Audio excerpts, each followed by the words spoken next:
हाँ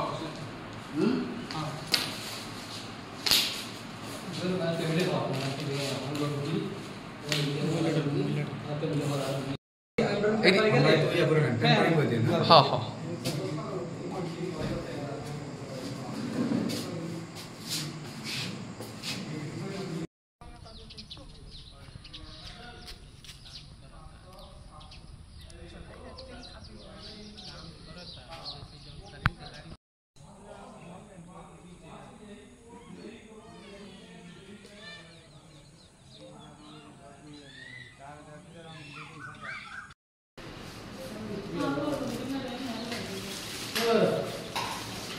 रोहिंग्या नहीं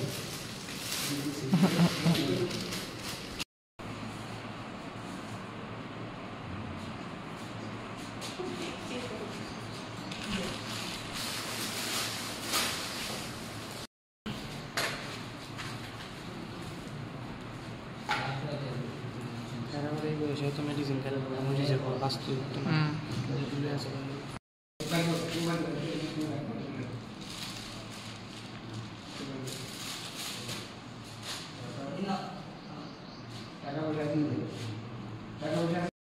एक्चुअली আমরা আজকে বিকালবেলা আমাদের যখন police party GRP Teliamura GRP থানার দারোগাবাবু এবং স্টাফেরা এবং বিএসএফ জয়েন্টলি ট্রেন চেকিং করছিল। সন্ধ্যার সময় যখন ট্রেনটা আসে আগরতলা ধর্মনগর, এই সময় 4 জন সাসপেক্টেড পারসন, একজন বাচ্চা মেয়ে বাচ্চা নিয়ে ট্রেনে উঠছিল। এমন সময় ওরা সাসপেক্ট করলো যে ওরা বাংলাদেশি হতে পারে, তো তাদেরকে ধরেছে, থানায় নিয়ে আসলো। ইন্টারোগেশনের পরে বোঝা গেল তারা 3 জন মেল, তারা হলো রোহিঙ্গা ন্যাশনাল এবং একটা মহিলা, এটাও রোহিঙ্গা, ঠিক আছে। একজন মেল পার্সনের সাথে একজন 2 বছরের একটা মেয়ে শিশু ছিল। ওর মা আগে চলে গেছে, ওরা পরে 2 দিন পরে এসেছে। ওরা এখন বেঙ্গালোর যাবে, এই উদ্দেশ্যে তারা আসলো ইন্ডিয়ান দালালের থ্রুতে। নাম টাম পাওয়া যায়নি, ওরা ওদেরকে রেল স্টেশনে পৌঁছে দিয়ে চলে গেছে এমন বললো। এখন বাকি আমরা ইনভেস্টিগেশন করে দেখবো আমরা কী হয়। তাদের নাম কিছু কি জানা গেছে?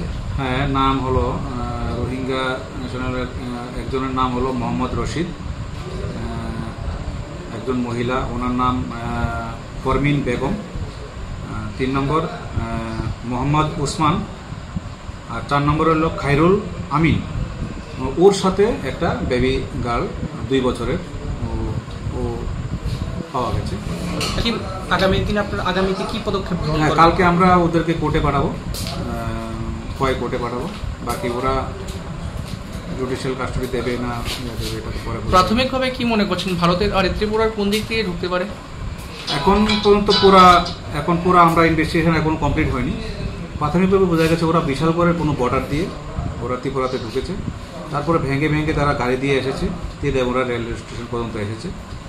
তারপর রেলে ওঠার সময় আমরা ওরা ডিটেন করতে পারলাম আর কি।